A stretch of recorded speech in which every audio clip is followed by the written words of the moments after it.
Scabies একটা আমাদের খুব পরিচিত একটি সমস্যা এবং এটি সম্ভবত এখন যে সিজনটা আছে বা সামনে বর্ষা আসছে, বর্ষায় স্যার স্ক্যাবিস কি একটু বেশি বাড়ে?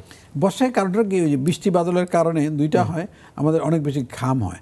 তো ওই যে সার্কোপ্টিস স্ক্যাবিটা ওই যখন মানুষের একবার সংক্রমিত হয় একজন অতি তাড়াতাড়ি এটা ছড়ায়, কারণ এটা পরজীবী একটা আছে সার্কোপ্টিস স্ক্যাবি বা হবিনিস বলে এটা, এবং হেঁটে হেঁটে একজনের কাছ থেকে গায়ে চলে যেতে পারে। তো সেই কারণে এটা অনেক ছড়ায়। ইদানিং বলা হয় এটাকে স্ক্যাবিস ইনকগনিটো, মানে অনেকে স্টেরয়েড ব্যবহারের মধ্যে না বুঝে যে এটা স্ক্যাবিস জানেন না। স্টেরয়েডের কারণ হয় কি, তখন ওরা ভিতরে নডুলার স্ক্যাবিস ফর্ম করে, অর্থাৎ ওরা ভিতরে গিয়ে এমন জায়গায় বসে থাকে এটা তার ওষুধে কাজ করে না, নডুল বানিয়ে ফেলে। নডুলের ট্রিটমেন্ট খুব কঠিন হয়ে যায় এবং বাচ্চাদের বিশেষ করে হয়, বিশেষ করে শরীরের ভাঁজে গোপন অঙ্গে এটা বেশি হয়। তখন আমাদের খুব চিহ্নিত করতে কোন জায়গায় নডুলটা আছে। তাতে আমরা যেমন আজকাল তো খাওয়ার ওষুধ পাওয়া যায়, আইভারমেকটিন আগে ছিল না, আইভারমেকটিন খেলে খাওয়ার ওষুধ দেওয়া যায়। আগে আমরা ক্রায়োসার্জারি করতাম করে ওই নডুলটাকে আমরা চেষ্টা করতাম ডিস্ট্রয় করার, কিন্তু আজকাল খাওয়ার ওষুধে বেশ ভালো ট্রিটমেন্ট। তবে এইখানে আবার কমপ্লায়েন্সের প্রয়োজন। কমপ্লায়েন্স মানে ওইকে বাড়ির হয়তো 5 জন মেম্বারই অসুস্থ, কিন্তু বাচ্চারাই চিকিৎসা করতেছেন কিন্তু বাপ মা করতেছেন না।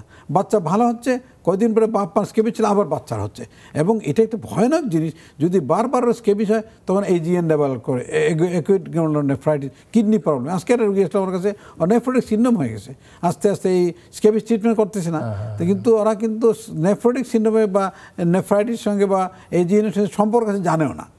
আমি বললাম আপনার কিডনি প্রবলেম এই রোগের জন্য হয়েছে, স্ক্যাবিসের জন্য। তাই স্ক্যাবিস পরিবারের একজনে থাকলে অত বলা হয় all itchy member of the family, তার কিছুই নাই কিন্তু চুলকাচ্ছে, রাত্রে চুলকাচ্ছে, কিছু দেখা যাচ্ছে না, তাকেও ট্রিটমেন্ট দিতে হবে একই সঙ্গে। সবাই একই সঙ্গে চিকিৎসা না করলে কোনো ফল হবে না।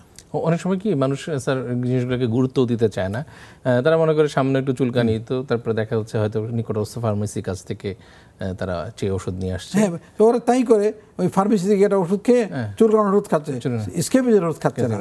এই যে আমাদের দেশে চিকিৎসা করার ক্ষেত্রে, বিশেষ করে চর্মরোগের চিকিৎসার ক্ষেত্রে অনেক সময় দেখা যায় যে একজন অনভিজ্ঞ বা ফার্মেসির কোনো একজন ওষুধ বিক্রেতার কাছ থেকে ওষুধ নিয়ে বা পাশের বাড়ির কারো পরামর্শ মতে মলম ব্যবহার করছে, এবং এতে তো স্যার বিভিন্ন ধরনের প্রবলেমগুলো, জটিলতাগুলো আরও বেড়ে যাচ্ছে।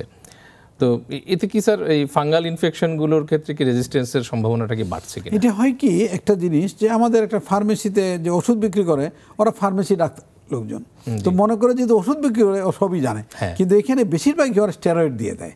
তো স্টেরয়েডের যে সুবিধা হলো সঙ্গে সঙ্গে ইনফ্লামেশনটা কমে যায়, দেখে তার ফাঙ্গাসটা নাই, কিন্তু আসলে নাই তা না। ইনফ্লামেশন কমার কারণে ওইটা ছড়াইতে থাকে অন্য জায়গায়, যেটা টিনিয়া ইনকগনিটো বলা হয়।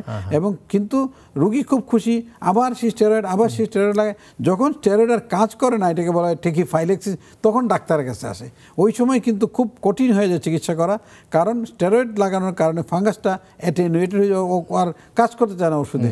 তো সেই জন্য আরো বেশি শক্তিশালী হয়ে ওঠে, কারণ সে যুদ্ধ করে আর পারদর্শী হয়ে যায়। তখন আমাদের জটিল সমস্যা দেখা যায়। আমরাও বুঝি না এটা ফাঙ্গাস নাকি এটা একজিমা, তখন আমরা কালচার করে বের করে যেটা ফাঙ্গাস। তারপরে আমরা প্রথমে কিছু ওয়াশ দিয়ে, নর্মাল সাইন ওয়াশ দিয়ে, আগের যে স্টেরয়েডটা এটা ওয়াশ আউট করতে হবে, তারপরে অ্যান্টিফাঙ্গাল দিয়ে ট্রিটমেন্টের ফলাফল পাওয়া যায়। এবং তখন চিকিৎসার কিন্তু দীর্ঘমেয়াদ, আমি বলি আপনি সস্তা করতে গিয়ে এখন দাম বাড়িয়ে ফেলেন, কারণ এখন 1 মাসের চিকিৎসা আবার 3 মাস লাগবে। তো এটা একটা বিরাট সমস্যা। কোয়াক্তি চিকিৎসা করা বা ফার্মেসি ডাক্তার বা দোকান থেকে চিকিৎসা নিজে নেওয়া, আর প্রতিবেশীর কাছ থেকে সেলফ মেডিকেশন নিজে এটা করা ঠিক না।